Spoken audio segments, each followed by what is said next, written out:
Devarakadra assembly నియోజకవర్గాన్ని కనుక ఒకసారి చూస్తే బీసీ సామాజిక శక్తుల రాజకీయ ప్రాతినిధ్యం మరియు భవిష్యత్ వ్యూహాన్ని జనాభా బలం ఈ లెక్కలను ఒకసారి చూస్తే ఇదే దేవరకద్ర నియోజకవర్గంలో మొత్తం ఓటర్లు వచ్చేసి 2,35,352 మంది.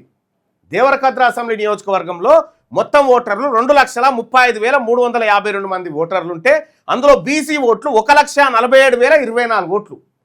1,47,024 ఓట్లు ఓన్లీ బీసీలే. రెడ్ల ఓట్లు 11,206 ఓట్లు గంతే. జస్ట్ 11,206 ఓట్లు. డిపాజిట్కు సరిపోవు ఆ ఓట్లు.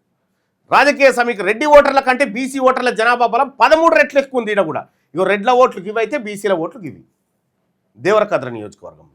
ఇక ఇదే దేవరకద్ర నియోజకవర్గం నుంచి ఇప్పటి వరకు ఒక్క బీసీ ఎమ్మెల్యే కాలే.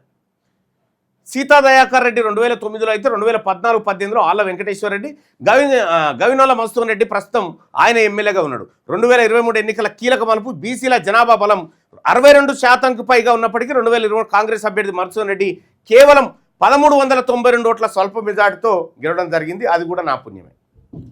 రెండోది ఏంటంటే ఇదే దేవరకద్ర నియోజకవర్గంలో చాలా బలమైనటువంటి బీసీ నాయకత్వం అక్కడ ఉంది.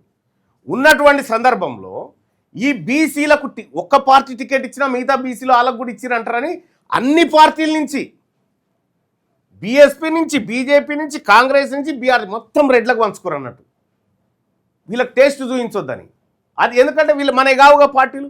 అక్కడ ఉన్న బలమైన బీసీ నాయకత్వం బాలకృష్ణ బాలన్న అని ఉన్నాడు.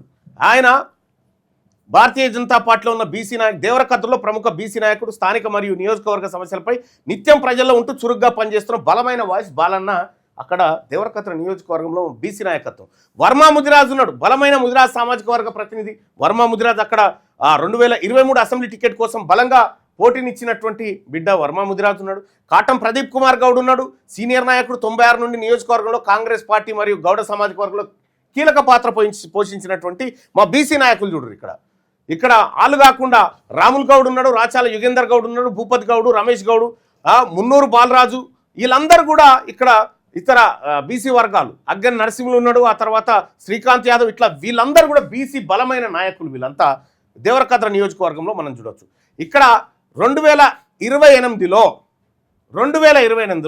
బీసీ ఓట్లు దాదాపు మొత్తం ఓట్లలో 1,62% ఓట్లు బీసీలే.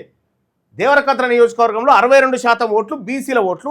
ఆ బలమైనటువంటి ఓటుతోని రేపు 2028లో ఈ రెడ్ల దుకాణం బంద్ కాబోతా ఉంది. బీసీలకు అసలైన స్వాతంత్రం అప్పుడు రాబోతా ఉంది ఆ నియోజకవర్గంలో. ముదిరాజ్, గౌడ్, యాదవ్, మున్నూరు కాపు తదితర వర్గాల మధ్య బలమైన సామాజిక ఐక్యత దశాబ్దాల రాజకీయ శూన్యతను పూరించబోతా ఉంది. ఇక్కడ ఇది దేవరకద్ర నియోజకవర్గం. మరో 4 నియోజకవర్గాలకు సంబంధించినటువంటి లెక్కలతోటి మళ్ళీ మీకు కలుస్తా. కానీ ముఖ్యమంత్రి గారు మీరు ఒక మాట చెప్పండి, నేను ముఖ్యమంత్రి అయితే బీసీలను 3 ఎమ్మెల్యే మంత్రులను చేసిన, ఒక ఎస్టీ మంత్రిని చేసిన, ఎస్సీలను 4 మంత్రులు చేసిన అని చెప్తా ఉన్నావు కదా. నీకే దిక్కు లేదు. కొడంగల్ కాడ బీసీలు బిచ్చం పెడితే నువ్వు ఎమ్మెల్యే అయినావు. నువ్వు మాకు చేసేదేముంది? నువ్వు మాకు చేసేది నీకు దమ్ముంటే ఇంకో రెడ్డిని మంత్రిని చేసి చూపెట్టు. ఇంకో రెడ్డిని మంత్రిని చేసి చూపెట్టరా. అదిగా నువ్వు మాది ఇచ్చిపెట్టు. మీ సంగతి చూడు ముందుగాల. మీ సాప చుట్టుకొని పోవాల్సిందే. ఇక అంతకంటే ఎక్కువ ఏం లేదు. ఇలా బీసీలం అంతా మేల్కున్నాం, ఒక్కటైనాం. ఒక్కటిగా నన్ను రోజులు మీ ఆటలన్నీ సాగినాయి. కానీ ఇక మీ ఓట్లు అయితే వద్దు, మీ రెడ్ల ఓట్లు అయితే వద్దు. క్లియర్గా రెడ్ల ఓట్లు వద్దు. మేము క్లియర్గా ఉన్నాం.